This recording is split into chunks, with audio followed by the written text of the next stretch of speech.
Welcome to all student, how are you all. कैसे हैं आप सब? उम्मीद करते हैं कि अच्छे होंगे। तो आज का टॉपिक अकबर महान के बारे में है।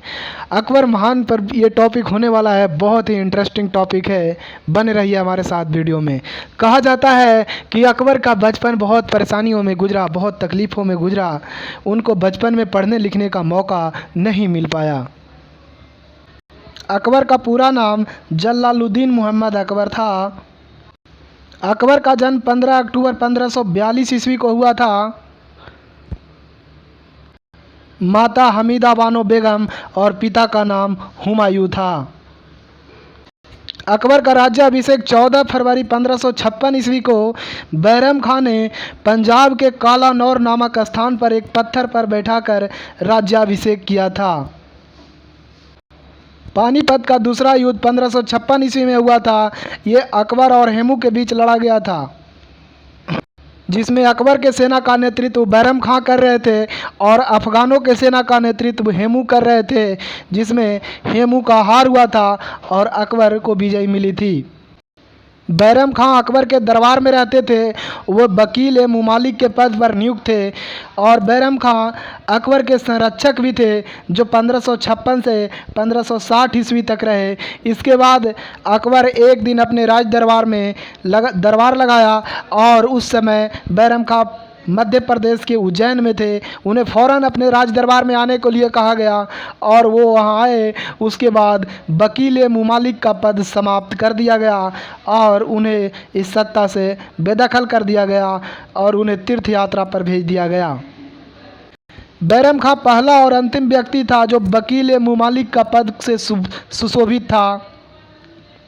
महम अनगा को अकबर अपने माता समान मानता था, क्योंकि महम अनगा ने ही अकबर को पालन पोषण किया था और इनका जन्म हमीदा बानो बेगम ने दी थी। और 1560 ईस्वी में अकबर ने सेना का कमान अपने हाथों में ले लिया। रहीम बैरम खां जब तीर्थ यात्रा पर निकल रहे थे तो उनको किसी ने चाकू मारकर हत्या कर दी और उनकी पत्नी सलीमा बानो बेगम थी और उनका पुत्र, जिससे सलीमा बानो बेगम अकबर के चचेरी बहन भी थी, और सलीमा बानो बेगम से अकबर विवाह कर लेता है और रहीम को अपने पुत्र समान पाला। ये वही रहीम है जो बड़े होकर नवरत्नों में अकबर के शामिल हुआ और इनकी कविताएं आज भी भारत में बहुत चाव से पढ़े जाते हैं।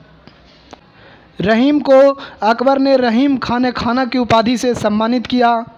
इन्हीं की कुछ कविताओं में से प्रमुख है रहीमन पानी राखिए बिन पानी सब सून, पानी गए न उबरे मोती मानुस चून।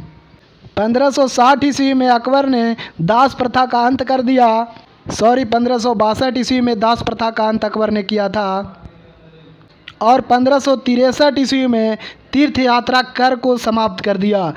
तीर्थ यात्रियों को जो कर लिया जाता है उनको हटा दिया गया और अकबर ने 1564 ईस्वी में जजिया कर को समाप्त कर दिया।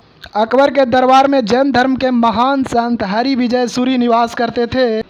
अकबर ने इबादत खाना का निर्माण 1576 ईस्वी में फतेहपुर सीकरी में करवाया था। प्रारंभ में अकबर ने उलेना वर्ग के लोगों को आने की अनुमति दी।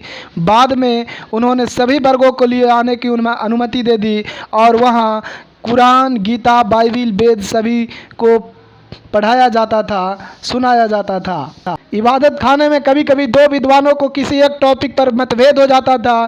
तब अकबर ने एक नियम लाए और उस नियम के अनुसार जिन्हें चाहे उन्हें सही मान सकते थे। वह कानून मजहर था। अकबर ने सभी धर्मों को मिलाकर एक नया धर्म बनाया जिसे दीन ए इलाही कहते हैं। यह एक धर्म विचारधारा के रूप में था जिनमें सभी धर्मों के मुख्य बातें थे। इस धर्म को स्वीकार करने वाला व्यक्ति पहला था बीरबल था, जो अकबर का अधिकारी था, और आखिरी व्यक्ति भी बीरबल ही था जो इस धर्म को स्वीकार किया।